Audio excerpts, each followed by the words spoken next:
Let's see what's going on outside. No. I don't want any part of that. The Glacier Bay, though. This is a cool boat. Not slated to be electric, but would be a fantastic candidate.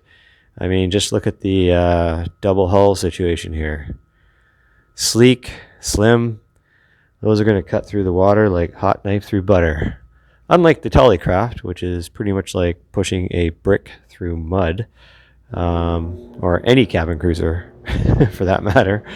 Yeah, you got to keep that in mind if you're going to do a conversion, right? Hull type definitely plays a major role in your performance. If this was going to be an electric conversion, that's a nice dive ladder. I need something like that, nice and beefy. Anyway, this would be an easy conversion. You know, if these engines were shot, you could pretty much pick up a couple of electric outboards off the shelf these days. Or if you're brave enough, you could replace the engine with an electric motor. Maybe an electric motor like that. I don't know. But you got to keep the expectations in mind here, right? What do we got? 260 horsepower, 130 each, right? So pretty hard to replace with electric motors.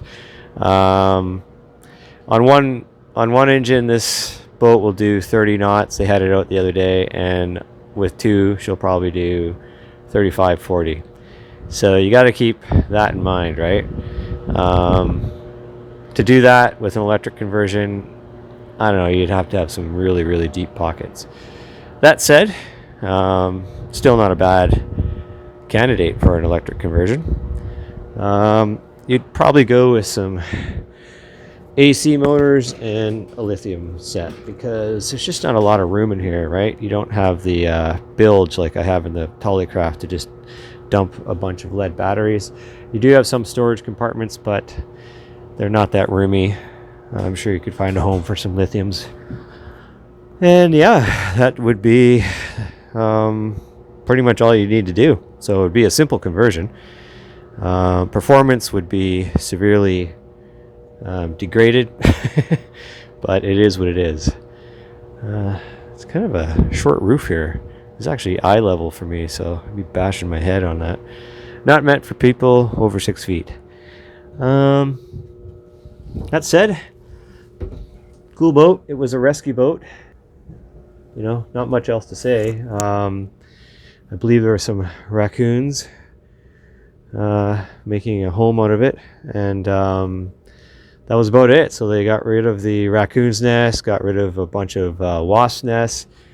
They're going to continue to clean it up and probably throw it for sale in the spring with the yammies on it.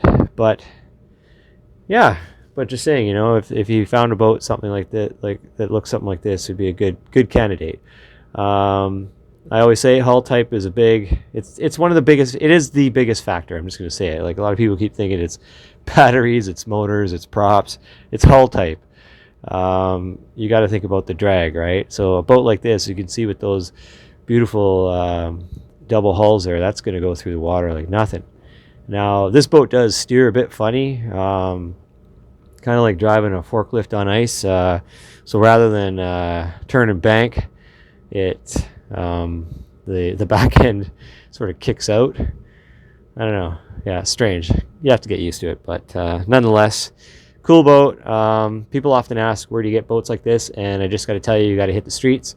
Go to shipyards that also allow pleasure craft. Like, a lot of shipyards are only working on commercial vessels, but some shipyards have commercial or have non-commercial vessels in there. People with projects, and you know, I've always said, at the back of every shipyard there is the land of broken dreams. People who have taken on things that have gotten out of control, and they've either already walked away from them or they're about to walk away.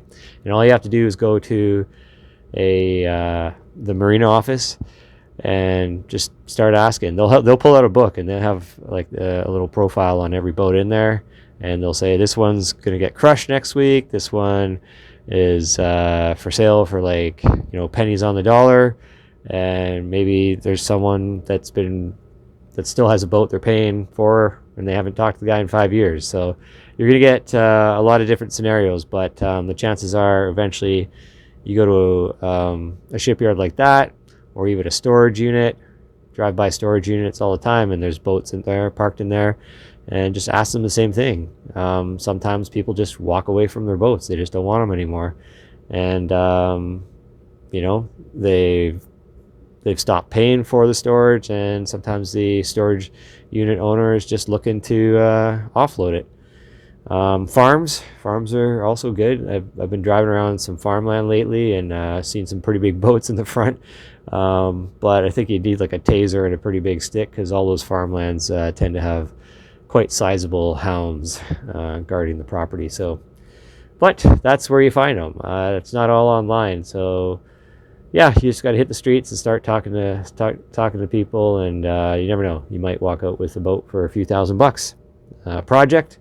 I would say one tip I would suggest is that wherever you buy the boat, I would suggest moving the boat. So get all the paperwork sorted out and then get it towed somewhere else to do the work, because you want to start with like a whole new energy, right? You don't want to absorb that negativity that surrounds the forgotten dream.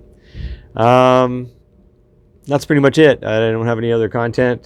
Just actually still cleaning up the motor, just painting the casting on that little Lynch motor there. And yeah,